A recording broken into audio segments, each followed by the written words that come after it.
This is Candy with the Candy Foot Club, and today I am pulling out some vegetables from my freezer, and I'm going to let them thaw out and warm up to room temperature, and then I'm going to put them into the pressure canner. And today I am pulling out all of my bell peppers out of my freezer. They've been in there too long and I don't want them to get freezer burnt, so I'm going to thaw them out and throw them onto my dehydrator.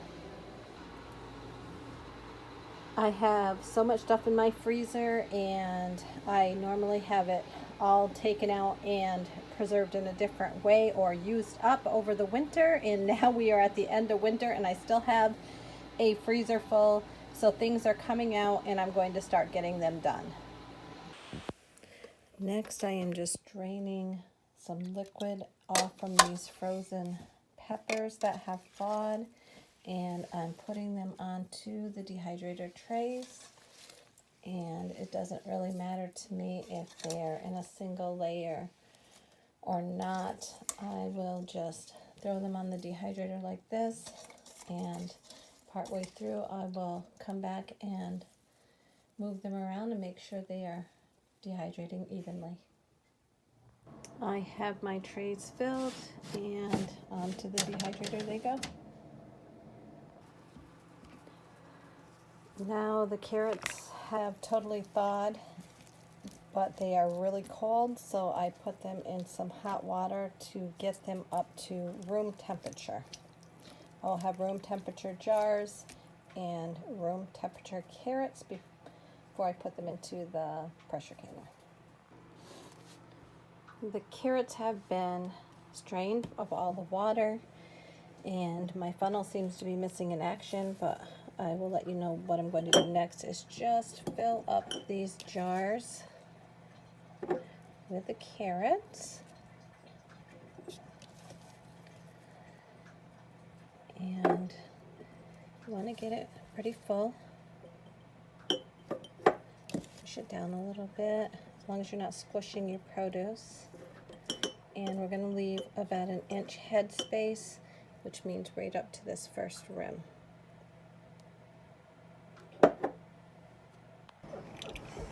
And now that I have the carrots in the jars, I am just going to put a half a teaspoon of salt into my jars, because these are pint jars.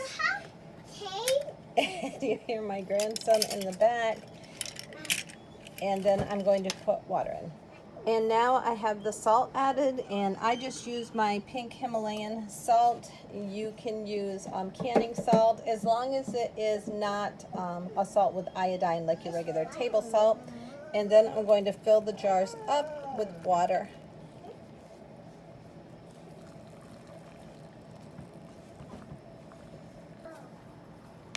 Next, I'm just going to debubble my jars. Just want to move the carrots around a little bit and make sure that you are getting all of the air out before the canning process. Once the jars are debubbled, you want to make sure that you still have your water up to your head space, and if you need to add any, you can go ahead and do that. And then you're just going to take a clean rag or even paper towel, and you're just going to make sure that the rims are nice and clean. I'm going to take my clean lids and I'm going to put them right onto the jars.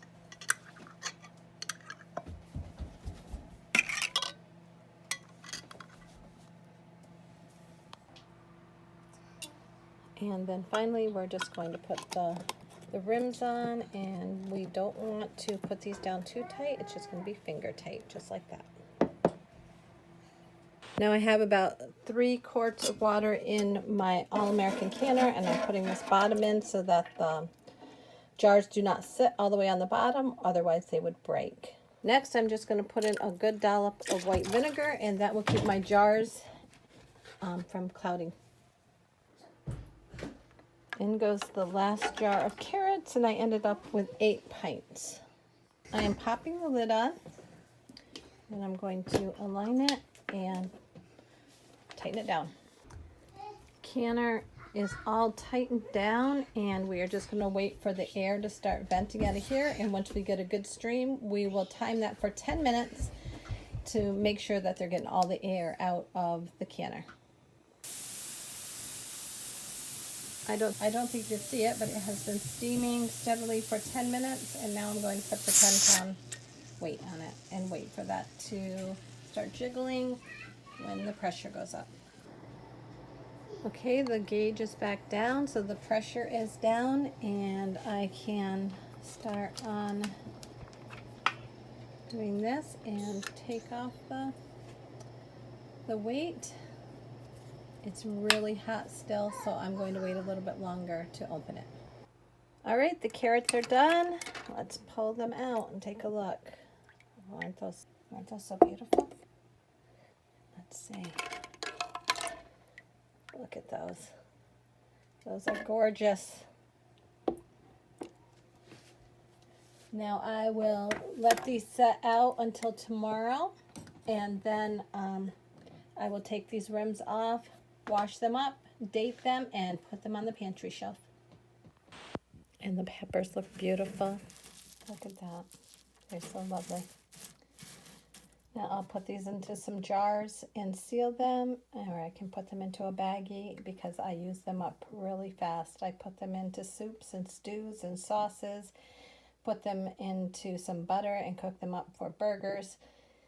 Just any way that you would use a cooked pepper. This is Candy with the Candy Foot Club.